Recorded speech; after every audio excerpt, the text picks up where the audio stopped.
Господин президент, коллеги, уважаемые телезрители, сегодняшняя наша встреча – это очередное интервью президента Абхазии руководителям абхазских СМИ, которое проходит в рамках уже установившейся традиции, предусматривающей такое откровенное общение по наиболее актуальным проблемам нашего общества.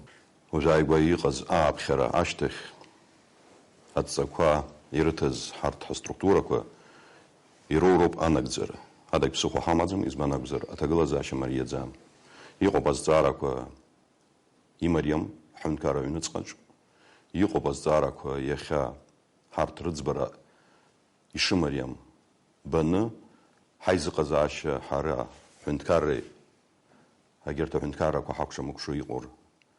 Абризиги. Уютас Хазхуцна. Уютас Абхат Пешечапа. Ахцар Пипша Тагалазаша Пахцаром. И хепи Хайперларикзизгу. Гвардала айцважер. И бахвар пивш. Юqa тагалазаши сахавет. Акрамта яха.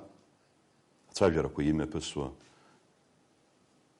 Шукр ход. Юqa байхзараку. Дача шука. Критика зарует хазшу. Аускурчу. Уик. Ере агиг. Абарт. Айвиганги. Ну казаропа хенкарачу. Психо адзен дача галазнейша. Абартас зараква рызыги, хажлар, ирбар пипш, ирахар пипш, иқо тагалазаша, имдзакван яхар пипш, абас хайзну голароп. Вахада шупсухак хамаца.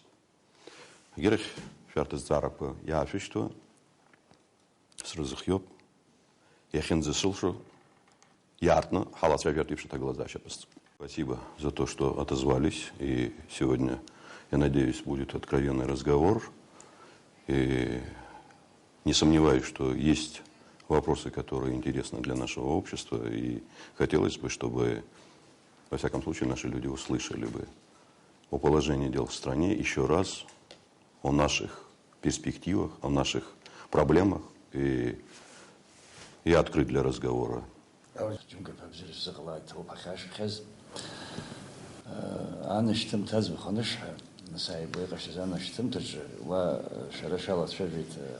Ажлари, абстазари, ханткари, рызык зазго зара курцведзена. Ахалбраха сгонала, аври акытын хамез зара имаджинация бахо. Ри избен. Яшо хамет бас хатала ягулган и ацадзамст. Аха харт и хамбар залшадзом. Экономика аша прыгыларыча. Хымпада яхтол ахцажера, акытын хамя, акурорт тагылазаша, а турист тагалазаача яхико и хадароп хон зхазлчавер бартаганка экономикана. И хадароп яха халам чавер хымпада яудзом афымца лашара яхарханы юко проблемака. А яша зухан рызыг бартазарако хадароп хон испхедзует.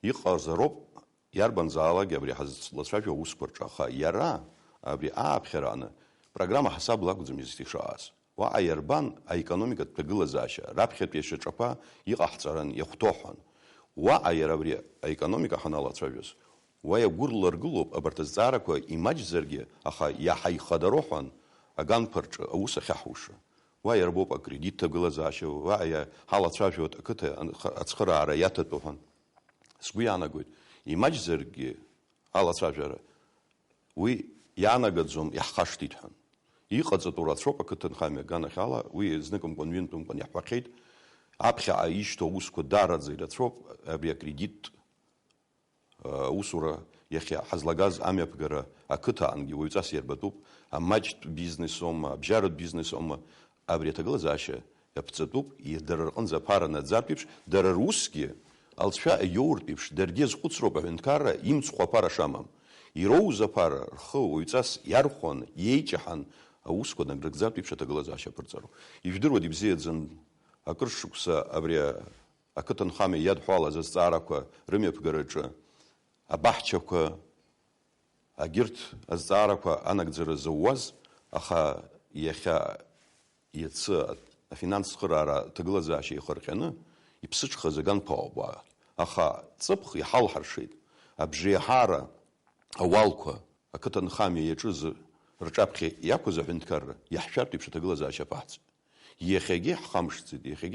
убртауску харз хьёб и на хакзару псухамадзем дешагала азнищ. Прошлой осенью правительством Абхазии были резко повышены таможенные пошлины на вывоз ореха фундука со ссылкой на то, что раньше государство практически ничего не получало от этого вывоза или получало очень мало. Но сразу развернулась дискуссия в обществе, в частности, говорили о том, что будут какие-то окольные пути искаться по вывозу ореха. И так, действительно, мы это наблюдали воочию.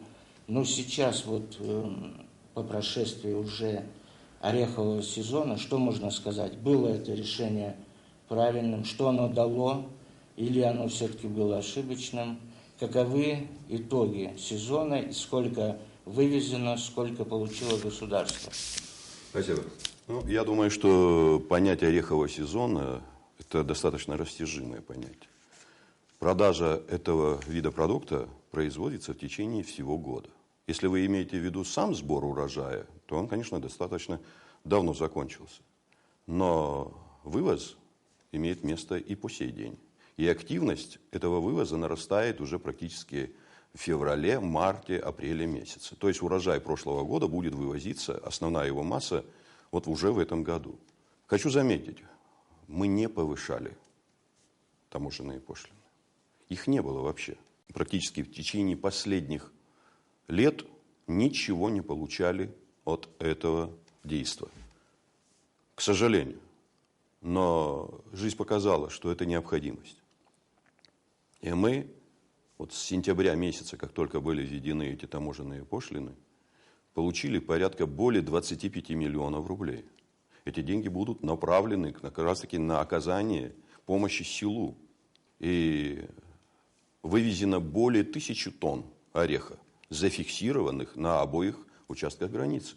И мы хотим, чтобы такая фиксация имела место и далее. Мы должны знать, что делается на этом направлении.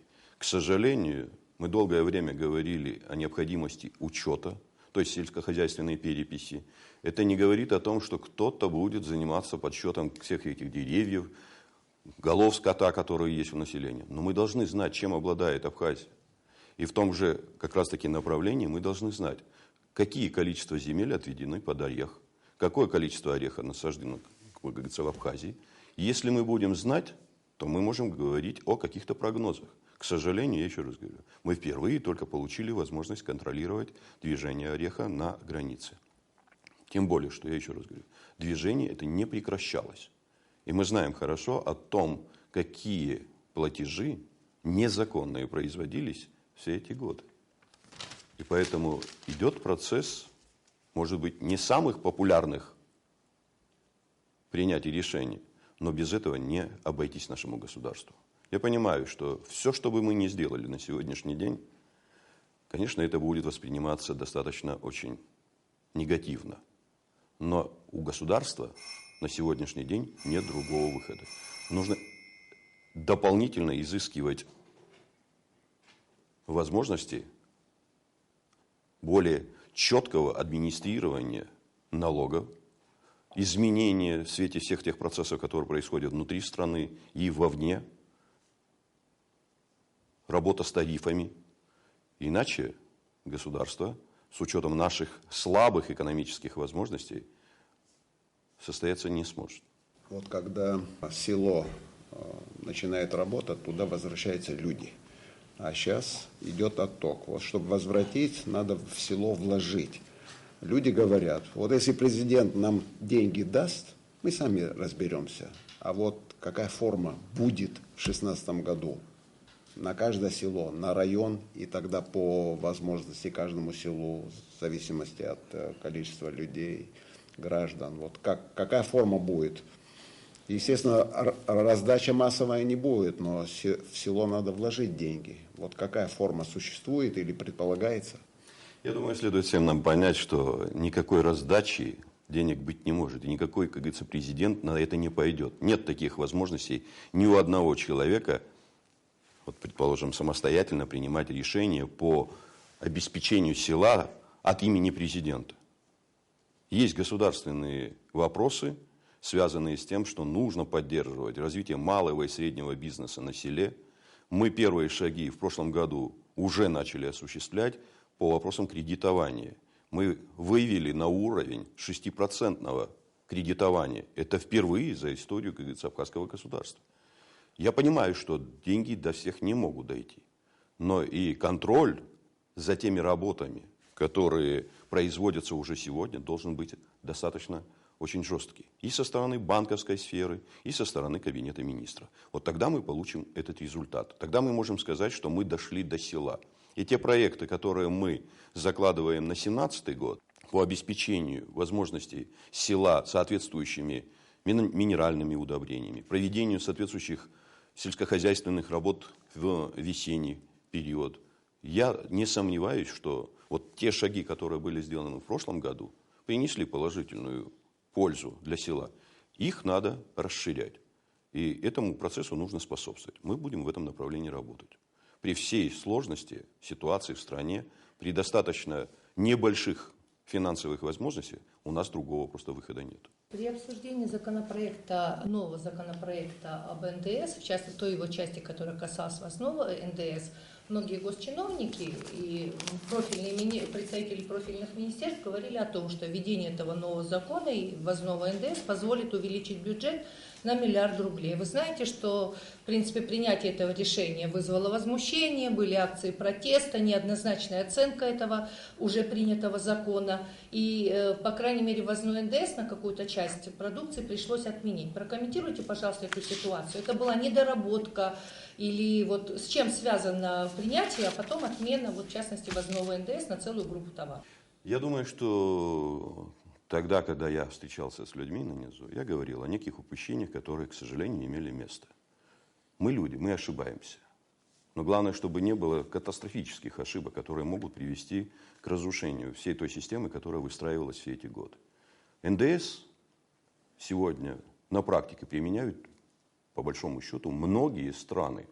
И ставки этих ввозных пошлин по НДСу варьируют от 10 до 25%. И мы сегодня пошли на некоторые шаги, которые позволили бы нам, при том состоянии дел, которое складывается сегодня в Абхазии, у нас, к сожалению, прямые налоги очень мизерны. Нам нужно думать о том, чтобы от такого рода действий приводило бы к повышению возможностей в бюджете. И это одна из начальных стадий. И я не сомневаюсь в том, что люди поймут со временем, что другого просто выхода нам не дано. Когда ставят вопросы о необходимости повышения заработных плат, создания условий повышения пенсии, социальной поддержки неимущих людей, то мы должны понимать, что все время рассчитывать на российскую сторону нам не придется. Нужно создавать условия роста своих возможностей. И это позволит нам начать решать вопросы внутри своей страны самим. Да, будет сложно. Я уже говорил буквально при предыдущем вопросе, это не самые популярные меры. Но другого выхода у государства нет. Поэтому нам нужно думать о том, как правильно доносить, как правильно создавать условия принятия этих решений и принимать решения, которые будут нацелены на то, чтобы не погубить малый, средний бизнес, который активно вовлечен в эти процессы. Что касается сумм, которые выпадут из бюджета, да, мы предполагали порядка 1 миллиарда. И я не сомневаюсь в том, что общими усилиями и введением этих тарифов, и созданием еще дополнительных усилий, а они есть у нас, никаких особых выпадений из бюджета не будет. Общая сумма по вновь принятым решениям, по отдельным категориям товара, составляет порядка 50 миллионов. И из-за этого разрушать бюджет 2016 года, я думаю, нет целесообразности. Я не сомневаюсь в том, что мы найдем эти резервы, мы сумеем бюджет 2016 года выполнить. У меня еще один вопрос, и он касается уже крупного бизнеса. Мы много писали об этом, много говорилось о том, что есть инвестиционное агентство российское, и вот оно планирует через российские банки выделить 1 200 000 000 рублей. много писалось о том, что рабочая группа Минэкономики определилась с проектами. Вот какова перспектива? Вообще какой-то проект финансируется, будет финансироваться, или это вот благие пожелания?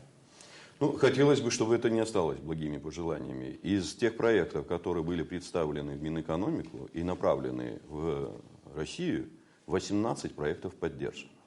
Теперь мы ждем дальнейшей работы по их финансированию. И хотелось бы донести еще раз до тех людей, которые занимаются этими работами, о готовности абхазской стороны достаточно жестко контролировать эти работы и готовность реализовать эти проекты. Я не сомневаюсь в том, что это будет иметь место. Говоря именно уже о контроле этого кредитования, Рауль Жмукович, есть ли какой-то механизм выработанный и может ли Нацбанк уже предложить какую-то модель контроля по кредитам и реализации проекта? Я не сомневаюсь, что есть всегда какие-то возможности контролировать, но нужно здесь конкретно проработать эти вопросы. Даны соответствующие были поручения. После послания мы собирали практически руководителей всех министерств и ведомств, и в том числе руководителей банковской сферы. Были даны соответствующие поручения, которые нацелены как раз-таки на этот контроль. У нас другого выхода просто нет. Отдавать деньги и потом годами ждать возможности их возвращения, и при этом не иметь каких-либо положительных тенденций, это пагубно. И мы прошли этот уже этап, и вновь наступать на те же грабли было бы неправильно. Вы знаете о том, что речь идет о миллиардных кредитах.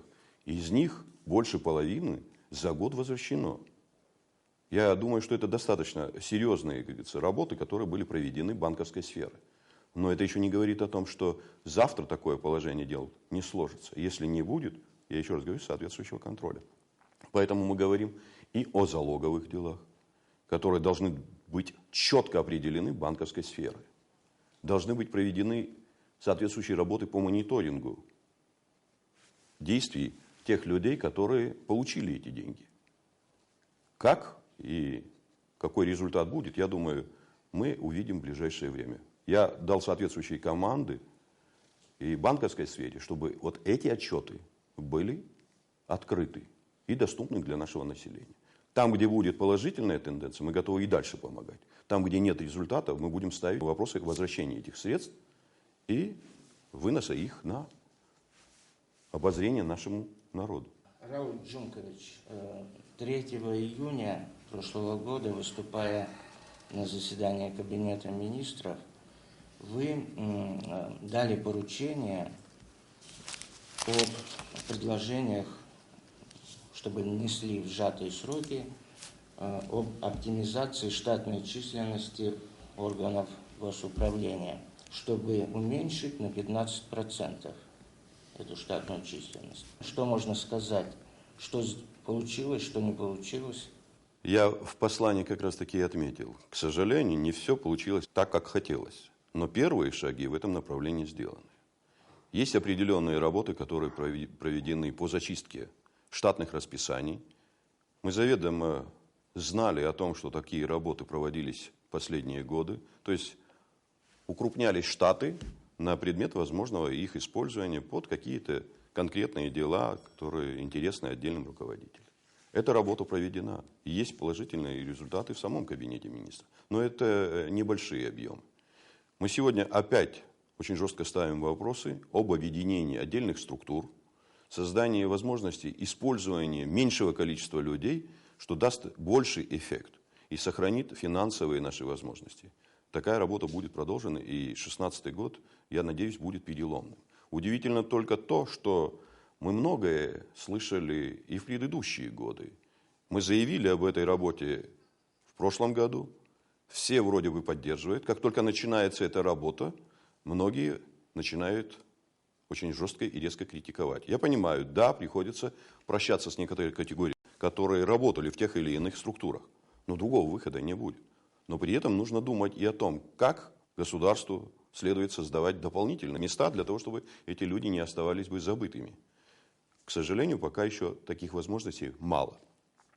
Нам надо исходить из того, что у государства пока нет особых финансовых возможностей. Надо пользоваться тем, что есть у нас. и очень рачительно относиться к тому бюджету, который формируется нашим государством. К сожалению, я еще раз говорю, это очень сложная тема. Но нам надо понять. Могут быть предусмотрены для особого рода. Золотой парашют? Я думаю, что здесь о компенсациях пока рано говорить. У нас нет, я еще раз говорю, вот, буквально несколько минут я говорил тому назад, средств у государства таких значительных для того, чтобы решать эти задачи, к сожалению, нет. Нам с трудом приходится решать вопросы заработной платы, вопросы пенсионного обеспечения. Прошлый год показал, было очень сложно, но мы все свои обязательства выполнили. Но переходить за пределы тех возможностей, которые у нас есть на сегодняшний день, нам будет очень сложно. Но хочу заметить, вот во многих наших подразделениях, я не говорю о других каких-то структурах, но кабинета министров, у нас сидят на должностях люди, которые неэффективны. Неэффективны по определению. Занимая несколько одновременно должностей в разных ведомствах, человек не может качественно работать в той или иной структуре. Мы говорим о том, что нужно повышать заработную плату. Мы пошли по этому пути в прошлом году, при всех, я еще раз говорю, трудностях. И этот процесс должен иметь место и в дальнейшем, что позволит нам в полном объеме задействовать возможности каждого человека на тех должностях, где они находятся. Иначе работать человеку в 3-4 местах и быть, или вернее требовать от него эффективной работы, это практически невозможно. Поэтому у нас те злоупотребления, которые были выявлены и в Министерстве экономики, в образовании и в других сферах деятельности. Ну, раз вы заговорили уже о кабинете министров, то для нас тоже очень интересная тема, и нашим телезрителям, и народу будет интересно. Скажите, пожалуйста, какова ваша оценка работы Кабмина вот за прошедшие почти 1,5 года? Что вы скажете об эффективности работы правительства? Я слышу разные оценки, которые сегодня даются деятельности Кабинета министров. Могу сказать, что на данном этапе можно с натяжкой говорить об удовлетворительном состоянии дел. Некоторые вот постановки, которые сегодня даются нашим населением по поводу необходимости замены руководства Кабинета министров, ну, думаю, пока еще преждевременно. Что касается отдельных министерств и ведомств, несомненно, будут соответствующие работы, потому что есть определенные недостатки в деятельности отдельных руководителей. Вы вот сейчас упомянули один тоже очень интересующий момент, и он больше как-то опирается на слухи, но все-таки конкретно хотелось бы услышать, идет ли речь о возможной отставке премьер-министра? Однозначно нет. Пока так вопрос не стоит. Премьер работает, есть свои недостатки, и достаточно серьезные, но есть и положительные тенденции. Понимаете, заниматься кадровой чехардой, особенно в верхних эшелонах, это не полезно для государства. Говоря о работе министерства и ведомств, нельзя не коснуться послания президента, в котором вы дали поручение по созданию отраслевых концепций. Насколько министерство, на ваш взгляд, сегодня готово для выработки этих положений, и насколько это будет увязано с главной концепцией развития страны, которую недавно дал Центр стратегических исследований? Ну, наверное, скорее всего, здесь речь идет об отраслевых каких-то материалах, но останавливаться на этих отраслевых, которые уже были проработаны в 2015 году, как возможность реализации в 2016 году, недостаточно. Поэтому мы ставим задачи проработки соответствующих материалов, которые должны вырасти до программ. Мы встречались буквально в субботу здесь и с руководством Центра стратегических исследований, и с Кабинетом министров. Мы проговорили возможности создания при президенте соответствующего совета по реализации этой стратегии и будем работать над последующими документами. Часть этих материалов по отдельным министерствам и ведомствам уже имеется. Следует дальше активно работать для того, чтобы их уже довести до логического завершения. Вот в связи с этим как раз у меня тоже вопрос. Вы знаете, вот впервые после послания президента Абхазии парламенту республики прозвучали конкретные поручения по реализации основных пунктов этого послания. Вот, Рауль Джумбулович, скажите, пожалуйста, как выполняются сегодня поручения президента? Мы впервые заложили конкретные поручения в этом послании. Их порядка 36. Если кто основательно просматривал этот документ. Я надеюсь на то, что все эти 36 поручений будут выполнены в срок. Сроки сжаты. Тянуть их на какие-то периоды времени последующего периода 17 или 18 года будет просто нецелесообразно. Поэтому мы встречались буквально на днях со многими руководителями, которым поручены эти работы, и поставлена задача буквально в кратчайшие сроки представить эти материалы. Контроль будет соответствующий. И я не сомневаюсь в том, что эти работы получат положительную оценку. У меня вопрос касается все-таки системы конституционной реформы.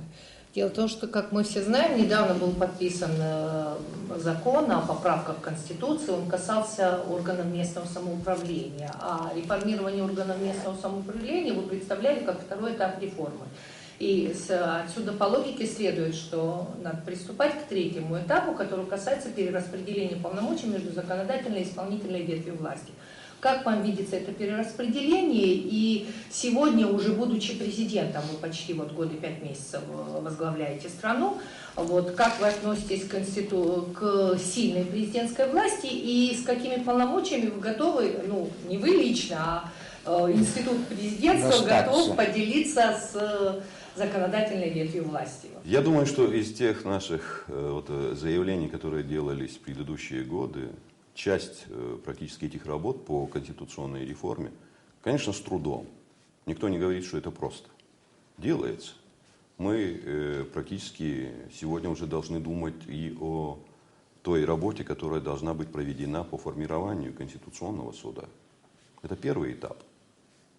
Мы должны думать о работе по формированию парламента. Это одно из основных направлений, если мы хотим иметь парламент достаточно действенный. Но самое важное все-таки, я думаю, что то, что ждет наш народ, это вопрос перераспределения полномочий. Многие говорят о том, что у президента слишком много полномочий, которые в той или иной степени мешают работе исполнительной власти. Да, мы открыто заявляем, что эти перераспределения должны быть.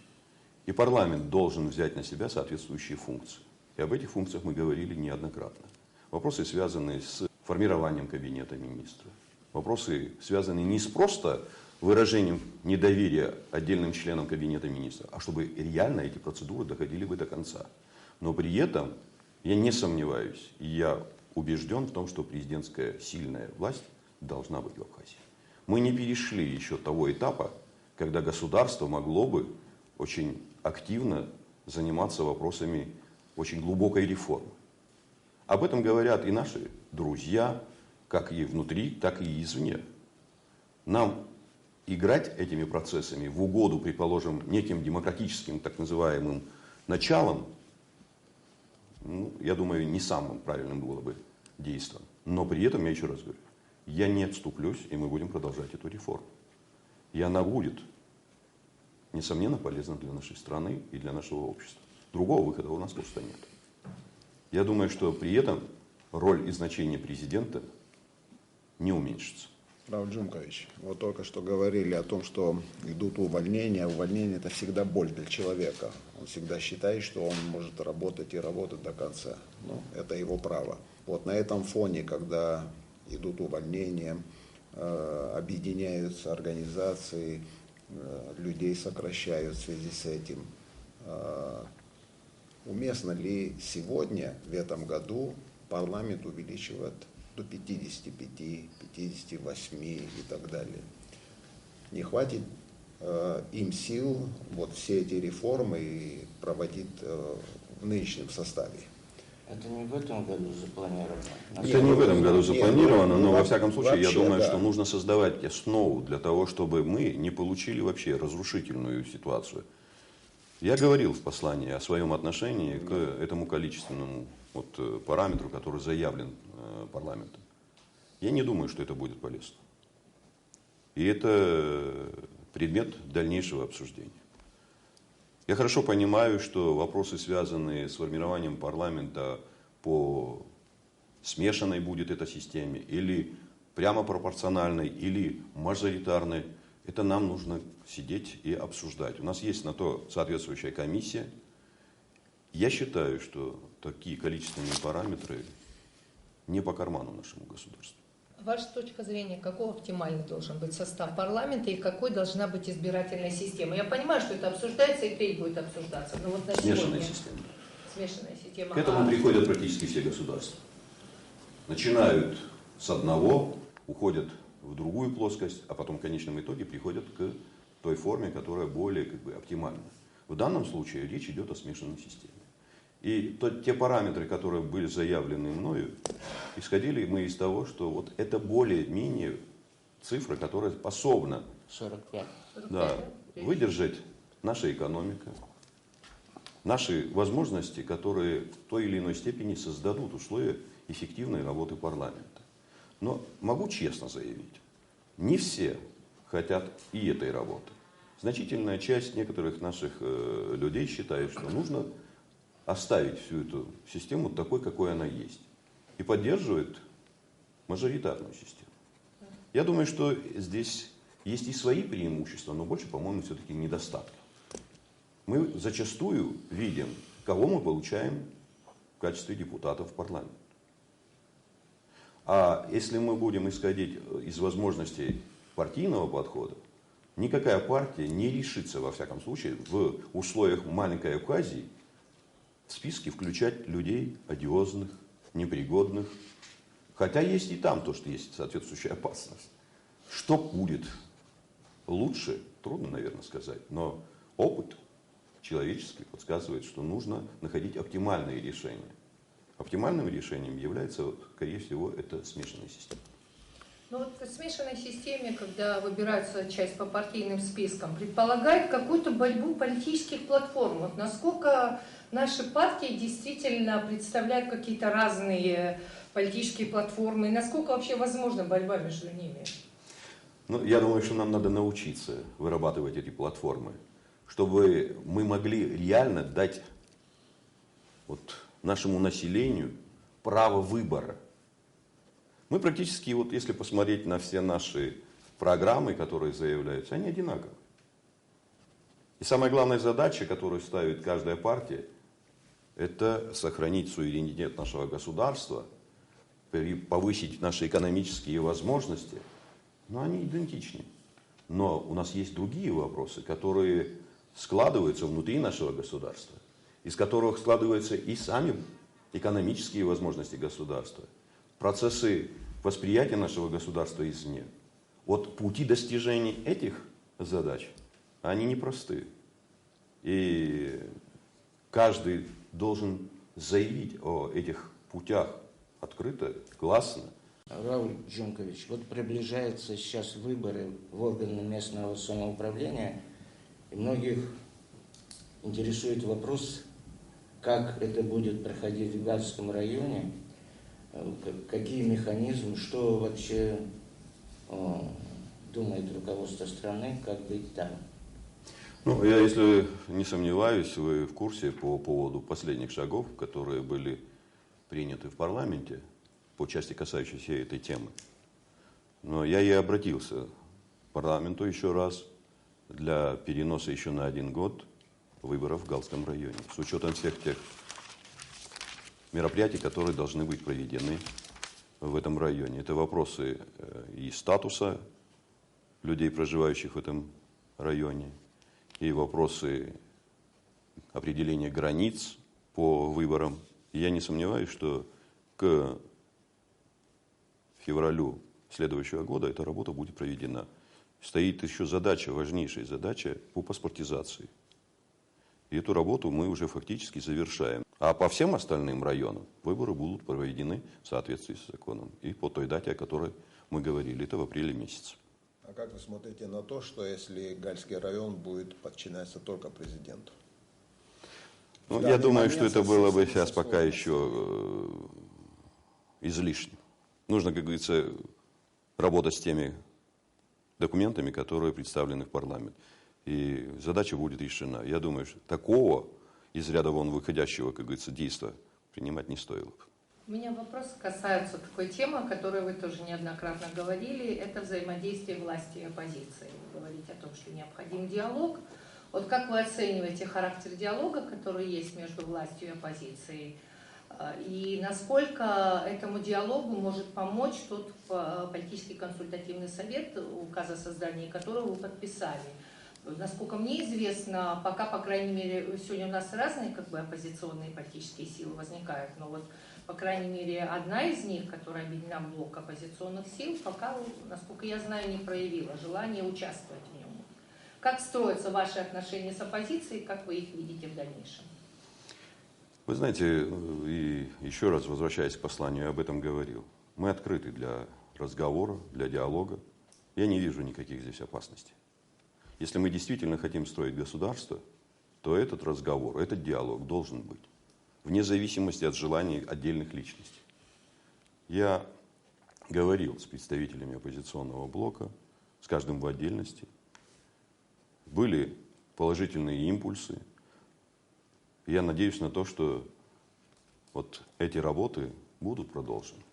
Ставились некие условия для того, чтобы весь этот оппозиционный блок принимал бы участие, то есть вхождение в политический консультативный совет и представителей, которые объединены под руководством Ирины Агар. Я не вижу здесь женщины в политике. Я не думаю, что здесь какая-либо будет проблема. Мы готовы работать. И сегодня я, насколько уже поручил и знаю, идут соответствующие консультации с отдельными людьми. Будет готовность этих сил работать в этом консультативном совете? Добро пожаловать. Не будет. Все равно мы будем встречаться со всеми остальными политическими силами, общественными организациями. И я надеюсь на то, что это даст определенный положительный импульс для того, чтобы в обществе была спокойная, кропотливая работа по изменению ситуации в стране, как в экономике, так и в политике.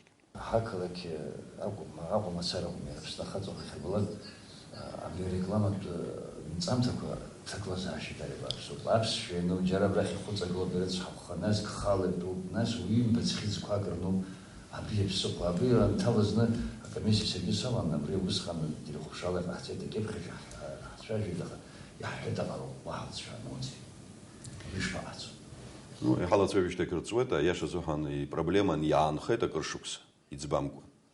А вера куруховшир и джовшир пиоп хапс вацаска и рецанамку архицква ярбанзалаги аглыхра типум магазинум даче структурома и вот там сейчас архицчалакану. Убрезухан обря комиссия она убри обрезарить халас рапертипш. А та глаза шахапсахар типшхан хбито. Сгуяна год хумпада ярласна абартазарва хрцногапти ахзаро. Зназла ванахопшу убарт биоп абри апсфела вапхозер абри ярпсфела айтагара урспех итогозер абиш яшо итаргарцялаго. А цакат судзвет уямта зухан. Майяра урспела псфела инитарго аурспян дачакупянаго.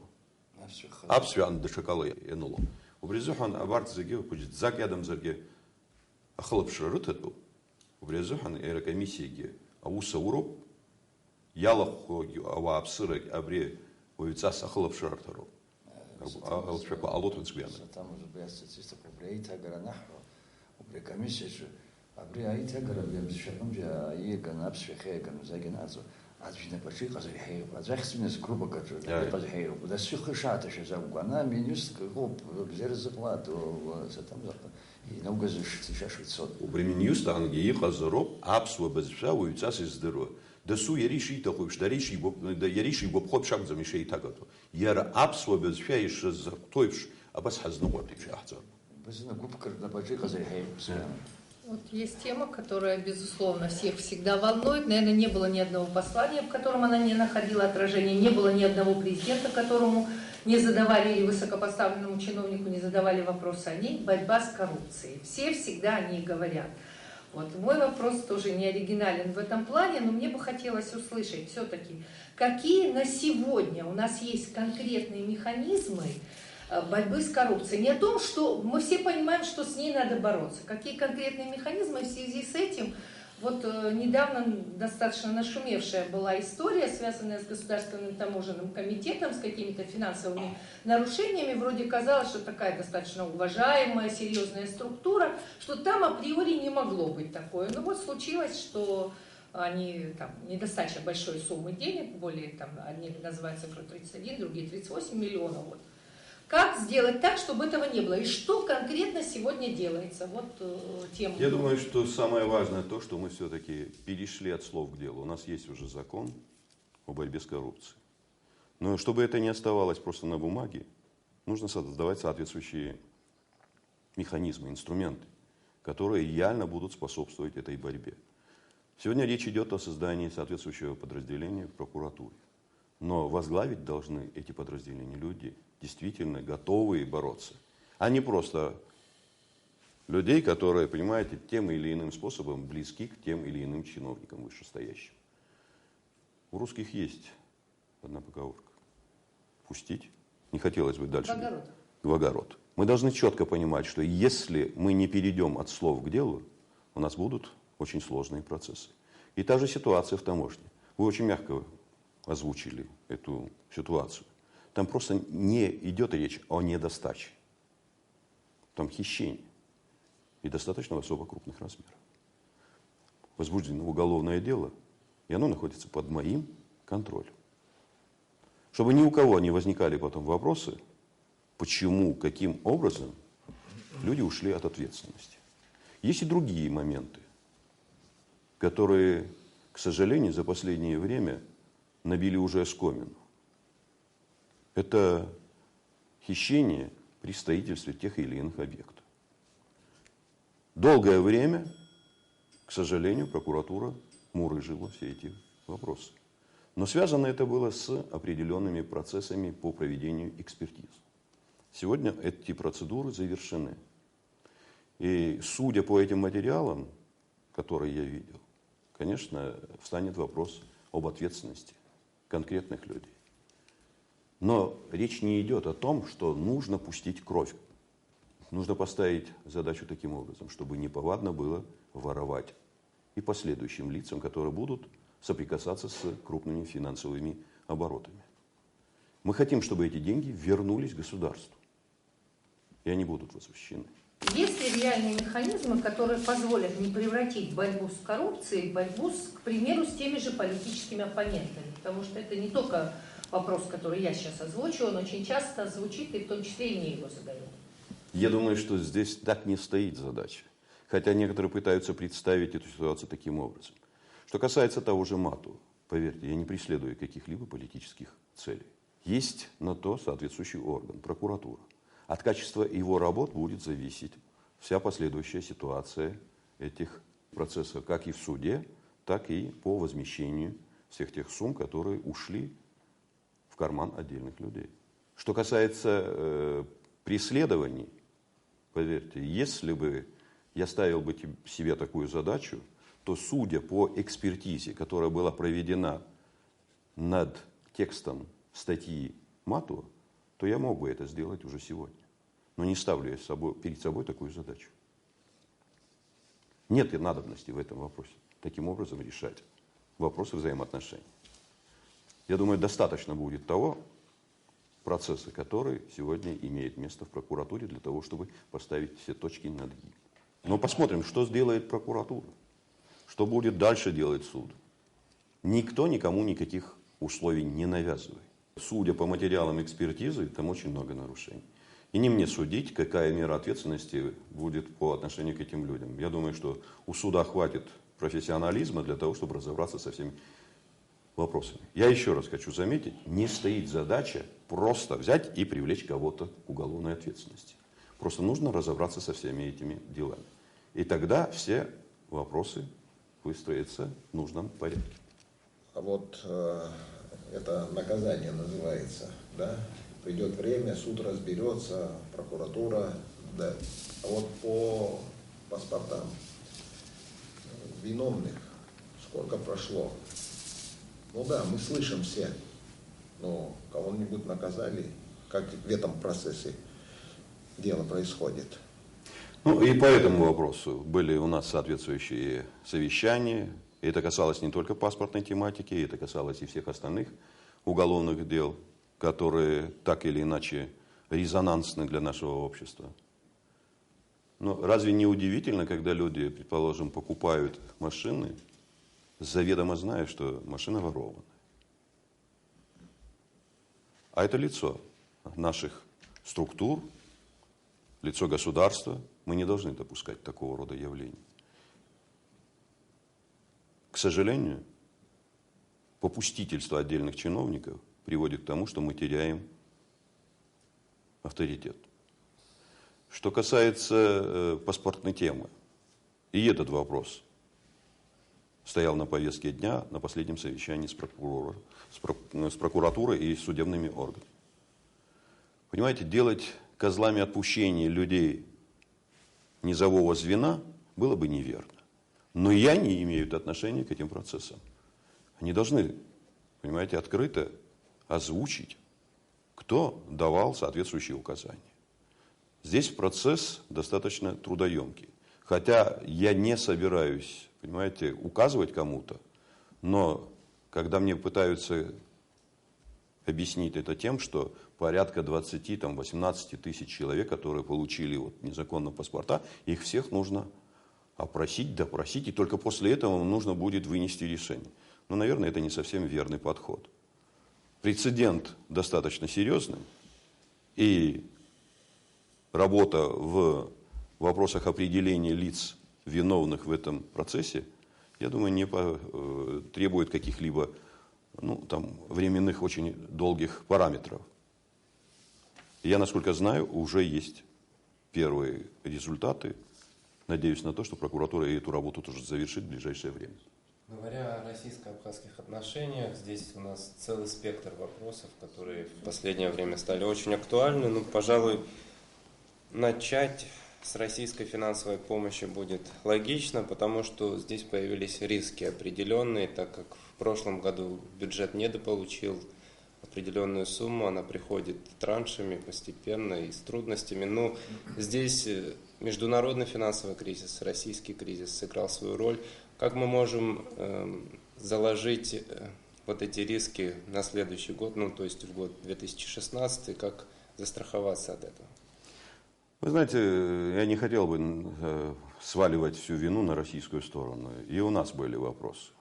Мы пытались, и надеюсь на то, что мы все-таки сумели сделать так, чтобы пакет тех документов, который формировался как пакеты документов по строительным делам, проектно-сметные документы, были бы проведены через сито. И российской экспертизы, и наших. Хотя я не исключаю, что будут, конечно, опять какие-то недочеты, будут опять какие-то сложности, но это будет меньше, чем в прошлых периодах времени. Мы хотим, чтобы качество работ было бы совершенно на другом уровне. Мы хотим, чтобы эти средства, которые поступают в Абхазию, и они не маленькие, во всяком случае, для Абхазии, при всем том, что бушует кризис, говорят о том, что эти деньги утеряли практически тот смысл, который закладывался на первом этапе. Конечно, соотношение курса доллара и рубля об этом свидетельствует. Но нам и этих денег, которые мы получим, будет достаточно для того, чтобы изменить положение дел в стране. Поэтому мы сегодня говорим о том, что да, есть сложности, да, есть трудности. Но мы впервые сегодня уже стали получать авансовые суммы, которые нацелены на первый этап работ по части, касающейся дорог, вопросов, связанных с водопроводом, вопросы, связанные с реальным сектором экономики. Я не сомневаюсь, что это даст положительный импульс. Но мы должны, еще раз, я хочу обратить ваше внимание, очень четко следить за качеством проводимых работ. Мы долгое время говорили и хвалились, что наши строители самые лучшие. Я не хочу возвращаться и критиковать предыдущий этап, но просто, наверное, все-таки нужно будет журналистам найти в себе силы и провести свое журналистское расследование. Посмотрите по некоторым объектам, во что мы превратили наш храм культуры, театр. Куда делись мраморные обшивки? Куда делся гранит, который лежал на полу? И в каком состоянии находится все вот сегодня, вот то внутреннее убранство нашего театра? Куда делись гипсовые лепнины? Чем мы их заменили? Куда исчезли окна на здании филармонии? Почему изменилась акустика? Не мне это говорить, я не специалист, но говорят об этом многие. Поэтому здесь вопрос не о том, что нужно кого-то критиковать, а о том, чтобы завтра качество этих работ было бы надлежащим. И чтобы не возникали какие-либо последующие вопросы, почему крыша протекла, почему стоят ведра в театре во время дождя, почему завалилась крыша библиотеки, в каком состоянии внутреннее убранство и работы, которые были проведены в той же библиотеке. Я не буду возвращаться к этой теме. Мы хотим, чтобы качество последующих работ было достаточно высоким. Но мы должны учитывать предыдущие этапы работ и изменять положение дел. Рауль Лимбович, вот в декабре обнаружились крупные хищения, происходившие в таможне в течение нескольких лет. При этом все эти годы данную службу регулярно проверяли всевозможные структуры. Вот хотелось бы узнать у вас, не возникло ли желание проверить, как обстоят дела в других фискальных структурах? Наверняка и там есть серьезные суммы, которые уходят. Возникли такие желания, поверьте. И очень удивительно, что проверяли таможню те, кто должен был увидеть все эти нарушения. Это прокуратура, контрольно-ревизионное управление предыдущих лет, которое было при Министерстве финансов. Но почему-то всего этого никто не увидел. И сегодня есть вопросы к порядку формирования документов и в той же таможне, в налоговой. Я не сомневаюсь в том, что эти вопросы будут очень жестко стоять. И мы говорили с руководителями этих ведомств, мы не допустим вот такого повального действия, которое, к сожалению, имело место. Я говорил буквально вчера о некоторых пакетах документов, которые формируются на границе, в тех же вопросах, связанных с перемещением товаров представителями мелкого бизнеса. И мелкий бизнес, и таможенники должны знать, спрос будет по закону. Те документы, которые формируются на границе, они не соответствуют действительности. Нет соответствующих материалов, которые подтверждают цену товара, таможенную стоимость. Просто берется все с потолка. И поэтому вот сегодня проводятся соответствующие проверки. Я думаю, что будут результаты и будут приниматься соответствующие меры по наведению порядка. Что не делается, непопулярная мера, она всегда и бьет. Первое, это президент. Президент сказал, сделайте. Получилось НДС. Но мое мнение такое, как гражданина, наверное, надо было вопрос изучить. Но уже выправляется положение. Сейчас, в скором времени, никогда не знаю, станет вопрос о продаже недвижимости. В народе говорят, надо продавать, не надо продавать. Примет парламент, надо продавать, вот президент продает Абхазию и так далее. Может, предварительно изучить надо этот вопрос. Вы знаете, к сожалению, здесь идет подмена понятий. Да. Вопрос продажи недвижимости – тема уже давно избитая. Разве мы не продаем объекты государственной собственности иностранцам? Давно уже продаем. И это тоже вызывает определенное возмущение людей. Но мы исходили из того, что когда это решение принималось, в связи с тем, что в экономике не все так просто. Многие объекты курортной сферы, некоторые предприятия, а вот даны. Речь здесь иногда зачастую, к сожалению, идет и о земле, завуалировав это под вообще общее понятие недвижимости. Я буквально некоторое время тому назад получил письмо от наших братьев, проживающих в Турции, которые озабочены постановкой вопроса о продаже недвижимости и в части земли, мол. Не может быть такого, понимаете, вопроса вообще быть. В Конституции заложен очень жесткий принцип. Даже на референдум не выносится этот вопрос. Вопрос продажи земли. Но я хотел бы, чтобы было понимание того, что речь идет уже давно о недвижимости. Это в виде квартир и собственности, которая принадлежит нашим людям, в виде домов. И этот вопрос ставился не нашим сегодня, предположим, парламентом, который сегодня есть, или властью, которая сегодня имеется. Этот вопрос ставился еще и при Сергее Васильевиче. Я думаю, что при правильном подходе можно было бы эту тему разрешить. Несомненно, я еще раз хочу заметить, многое было сделано за все эти годы. И мы имеем неконтролируемую ситуацию по продаже значительного количества квартир, собственных домов. Мы хотим просто привести все это в порядок. К этому вопросу нужно подходить очень аккуратно. Но я еще раз хочу довести до всех. Нельзя манипулировать сознанием наших людей. Надо четко разграничивать, какая недвижимость и о какой недвижимости идет речь. И я вот буквально недавно видел обращение и АРВА, и слышу разговоры и разных политических сил, и других общественных организаций, которые ставят вопрос, я думаю, правильно. Нужно работать. Нужно создавать соответствующие комиссии. Вполне возможно, что мы найдем точки соприкосновения, и этот вопрос будет разрешен. Для пользы дела, для страны, для наших людей. А не так, как это просто вот огульно обвинять кого-то, что кто-то собирается продавать необдуманно те или иные недвижимые объекты. Недавно произошло назначение Тали Джопа помощником президента. Мы хотели бы поговорить вообще об отношении к абхазскому языку. Скажите, пожалуйста, вот в этой части, какие планы намечаются? Я думаю, тебя не обидит, если я на абхазском языке скажу. Да, вообще, проблемы абхазского языка нужно, наверное, все-таки на абхазском языке обсуждать.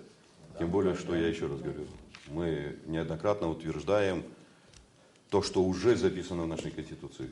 Абхазский язык является государственным языком. Врезухан аяшаз ихацо, яразакан из лахуала, имачцо, аха ихацо сгядзам. Аграз гоит, уи хараяхя хаджлар ехрухо. Ирацроп, аха этах сгуяна гоит. А закон уйцаса уса урпивш. Уйцас айтаграф аларца зухан. Алеша чида алхту абриусачу. Убрезуханов яхя абрюза аус запахцаз. Захаргула забре авенкарат комиссиги. Абартауску рынок зарароутивш. Ара аймак айчак шоалук здрует. Ихамларадык псухамазам.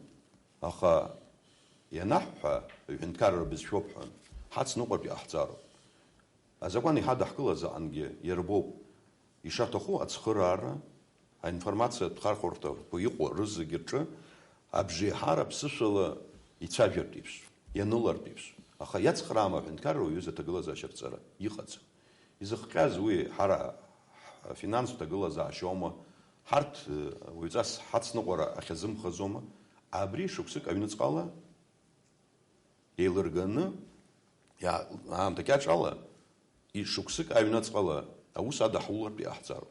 И сахавает, это хума айтаграфа азакwana чухен. Сгуяна гойт.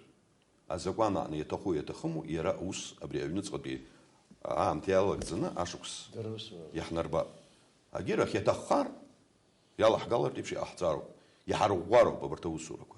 Дачазничек хамац. Хашапсу хенкаррах дыррс тахазар. Шапсу агирт гира харп ирдырр пивш яцногор пивш абсу хунткарукан псуала чавер пивш хат кой псуала янулар пивш азакан папхинер гылан яха ярбан залак усууртка псушала хат кой чавер алар пивш яхцал вахпсу хахмац яхцц гезерги ус хазнейро бризуханоб яха абри азари пюргылазги абас аус задаху Сарихарак социалиста хазу вахнянца виш якашта занашитым тачки хоб Налкан шизат колдабре культурот бабаква рахшерзара وي وانزي جريزا كان بيشتري حوض في خدارة في خبيب في وضع في بيشتري في دخل أبخ الله خنز أخواني قزاتي قرزود يخلق تام خد أول كультура تلخات ورد بقى كنا بخدوك حتورك يوم حاجة يعني Сгуяна году дарадзи и хадарод цару, а юга бляшук сантранта за снапаца сви. А бартауско уйцас рымёб гаразухан, ей куршазер типш, а барт структура курчка. Театко, абри ами уйцас хапуздаш. Ехеге, а барта список абра фяфяензе, снапкурца свит. Хатала, хушкукрылы ей куршо. Ахапхядзара рацва ахягулу, абарт объектку. Скуяна гойт. Административ казшала мацара, азнейра, абарт рихчера пурчу, из хадзом. И казароб, и циги ехал, уйцас, азакван и шахола, азнейщику. Десу и забалаги шитахуевш, урт объектку разнуара, хунка разухан илцфяду. Ари аштраф хасабла апара хабхадзара по ербо и жебанызки инири хану кушнызки рханза ани усура ялагаз апара змо амал змо у апара данна кылыц ербгарз налага ербгойд урезухан сгуи янагойд хумпада абр айкуршерапа изжу алагалапа сысқанзы яргарц ауыз здыруылу убырт уйцас яхупшту уйцас ххена хазархва ахара зду ишохтойпш загван ишохойпш данакша убрит рис усква шамла гуразгойд ужайгва гудаута николас уи харахзухан агирт репшки хтыс бабс а прокуратура на отцарму уйцас ишохтойпш отсухоннза итцана ахарас харо аус дапуршен ишохтойпш изнирпш. В продолжение темы, Рауль Джункович, все-таки как вы считаете, может быть, есть смысл в том, чтобы ужесточить меры по отношению к тем лицам, кто разрушает наши памятники? Меры ответственности, которые сегодня, к сожалению, заложены, административного характера, они минимальны. Это не останавливает этих людей. Речь должна идти о более жестких мерах, вплоть до уголовного характера. Это достояние не только, как говорится, нашего поколения. Не только нам нужно это. Это нужно будущим поколениям. Мы должны эти объекты сохранить. И только подход вот такого жесткого характера позволит нам это сделать. У меня вопрос на тему, которую действительно называют тоже набившей оскомину в последние годы, о церковном расколе. У нас церковь отделена от государства, и, может быть, вообще не стоит предпринимать государству каких-то попыток и оставить так, как есть, как меньше из зол, пока они действительно не придут к какому-то консенсусу, неизвестно когда. Вы знаете, неизвестно когда, это очень понятие длительное и растяжимое по времени. В большей степени, мне иногда кажется, здесь борьба идет совершенно в другой плоскости. Друг друга обвиняют в том, что кто-то куда-то хочет передать какую-то собственность. Но я думаю, что здесь так вопрос не стоит. Хотя я знаю, что в 2009 году тоже и отец Дорофей обращался к патриарху Кириллу о возможности передачи нового Афона с теми священнослужителями, которые находились на этой территории. Но никакого действия со стороны православной русской церкви не было сделано в плане присвоения этого монастыря.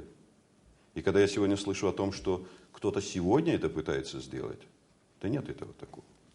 Здесь нужно разрешать эту тему внутри нашего церковного сообщества. И эти объекты, все монастыри, все храмы, являются не собственностью Виссариона или Дорофея. Это собственность нашего народа, нашего государства. И то постановление, которое было принято, говорит о том, что они переданы Абхазской православной церкви. И поэтому борьба за некие объекты, она неправомерна.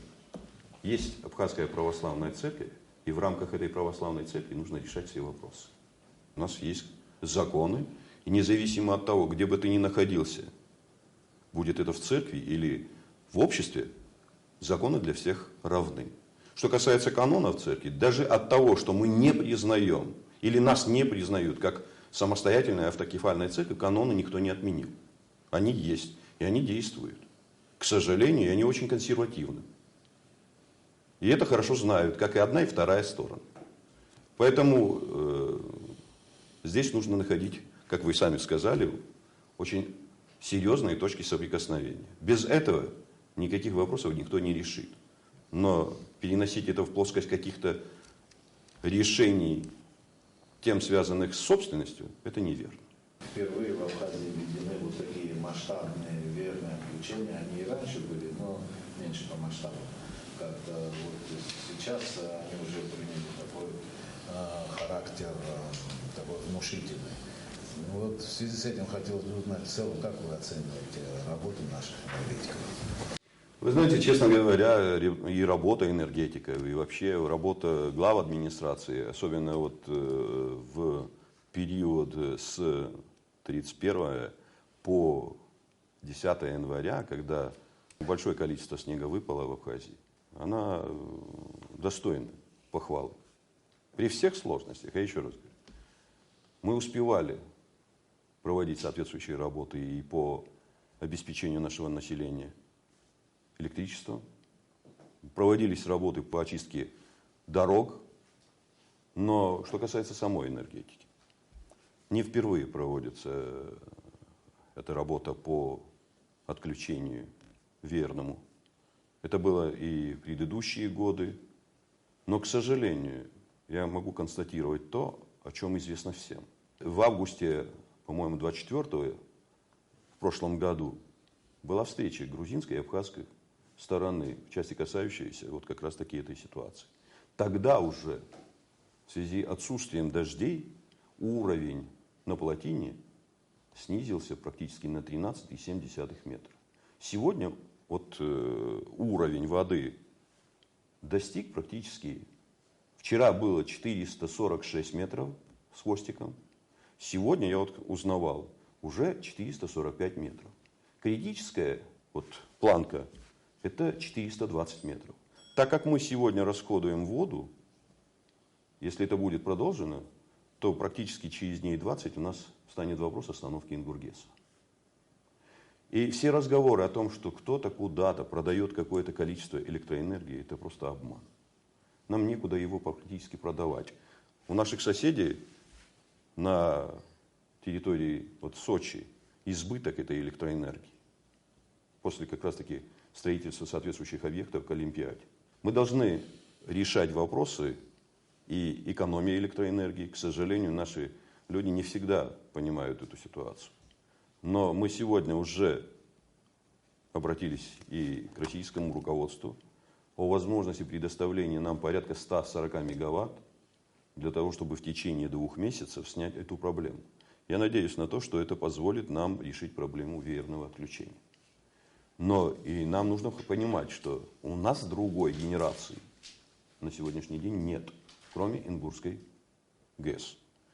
И как мы будем ответственно пользоваться этой станцией, зависит многое из того, что нам предстоит сделать в будущем. Нам нужно решать вопросы, связанные с перепадными станциями.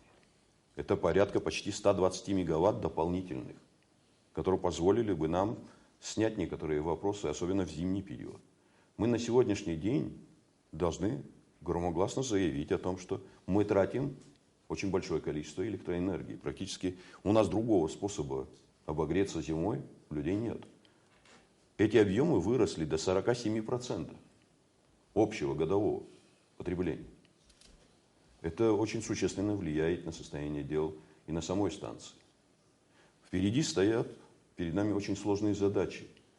И мы сами не будем способны с нашими экономическими возможностями решить вопросы Ингургеса. Здесь, вы знаете прекрасно, в предыдущие годы в этот процесс включались и международные организации, силы. Работы проводились Сименсом. Проводился объем достаточно очень сложных работ по водоводу, который с плотины идет к самой станции. Сегодня эта работа требует возобновления. Буквально в следующем году и в 2018 году эти работы необходимо будет проводить. Нам нужно думать о дополнительных источниках. И все эти разговоры, инсинуации, которые имеют место, к сожалению, в нашем обществе, свидетельствуют о том, что просто идет очередной подогрев общественного мнения. Просто нужно посмотреть на реальную ситуацию, которая складывается в этом вопросе. Да, подогрев, знаете, он такой тоже еще и обуславливается тем, что вот и в социальных сетях, вот в прессе тоже упоминается то, что в Грузии, например, верных отключений нет. Но, судя по всему, да, вот это вот сравнение, оно как-то тоже не в пользу энергетиков. Вы знаете, в Грузии нет верных отключений по одной простой причине. У них еще есть очень большое количество возможностей. Они покупают, если им не хватает, и у той же России. Но они покупают по цене, которая для нас неприемлема. У них есть источники генерации. И это позволяет им решать вопросы. В отличие от прошлых лет, когда в Грузии целые регионы оставались без света. Мы сегодня не говорим о повышении тарифов. Мы говорим об оплате по этим тарифам в полном объеме. К сожалению, пока практически очень трудно это сделать. Но мы к этому должны будем. Ну как этого добиться? Вот сколько я помню, кого не спрашиваешь, все говорят об одном и том же. Приходишь в Суэц, стоят пожилые люди. Да, к сожалению, так я и есть. стою вместе с ними, пожилые люди, которые платят вот свои там 100-200 рублей. Вот как думаю, добиться что, того, чтобы люди платили? Есть всё-таки? еще, я раз говорю, меры соответствующего воздействия. Независимо от того, нравится это или нет, надо вводить вот эти механизмы. Сегодня тот же Черноморэнерго ведет работы по замене вот этих распределительных сетях, тех проводов, которые и счетчиков, и самих проводов, к которым просто так подсоединиться нельзя. И очень просто можно будет отключить тех или иных, как говорится, потребителей, которые злостно не уплачивают за свет. Но для этого нужно вводить работы по разъяснению населению. Я предложил амнистировать по предыдущим годам.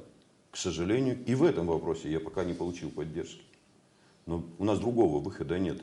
Эти неплатежи тяжелым грузом лежат на государстве. И никто не собирается платить за потребленную электроэнергию за период 2002 там, или 2004 или 2010 года. Я предложил, давайте мы оплатим за 2 года последних и снимем эту проблему. Ну, во всяком случае, я думаю, что это даст возможность хотя бы закрыть некую брешь, которая, к сожалению, сегодня пока еще имеет место. Но и нужно думать о оказании помощи этой структуре из средств, которые мы получаем по линии инвестпрограммы. Но и они незначительны. Нам долгое время говорили о том, что работы по линии 220 и 110 проводятся. Но я не собираюсь критиковать предыдущих руководителей, но эти объемы работ были незначительными. И они сегодня свидетельствуют о том, что работы, вот, которые были проведены, были не самыми большими и качественными. И сегодня нужно сделать все для того, чтобы вот линия 220 и 110 доходила бы до потребителя качественно. Очень большие вопросы в распределительных сетях. Наши трансформаторы практически давно требуют замен. Оборудование у нас 50-х, 60-х годов стоят на отдельных подстанциях. Даже запчастей к ним не найти. Ребята, которые работают в структуре Черноморэнерго, в других, как говорится, структурах этого подразделения государственного, делают неимоверные работы. Откровенно говоря, я не собираюсь их защищать и быть в качестве адвоката. Но я видел, какие объемы работ буквально в новогодние праздники проводились этими ребятами. В кратчайшие сроки проводились работы для того, чтобы население не почувствовало бы вот новогодние дни, отсутствие такой структуры, как Черноморэнерго. Сегодня одним из источников, мощных источников информации выступают социальные сети. Как бы вы к ним ни относились, критиковали или, так сказать, наоборот, хвалили, все-таки все туда заходят и что-то оттуда черпают. И прямую, и объективную, и необъективную информацию. Но вот, по крайней мере, очень часто в последнее время там как бы всплывала тема о влиянии на вас каких-то сил, каких-то персон, которые влияют на вас, на принятие вами решений. Я понимаю, что, может быть, это не очень корректный вопрос, но все-таки хотелось услышать ваш ответ. Насколько вы самостоятельны в принятии своих собственных решений, особенно кадровых? На меня может влиять только мой народ, и до 2019 года я буду следовать этому. А что касается каких-то неких влияний, поверьте, за все годы никто на меня не мог каким-либо образом оказать то или иное воздействие для того, чтобы были приняты решения, удобные для кого-то.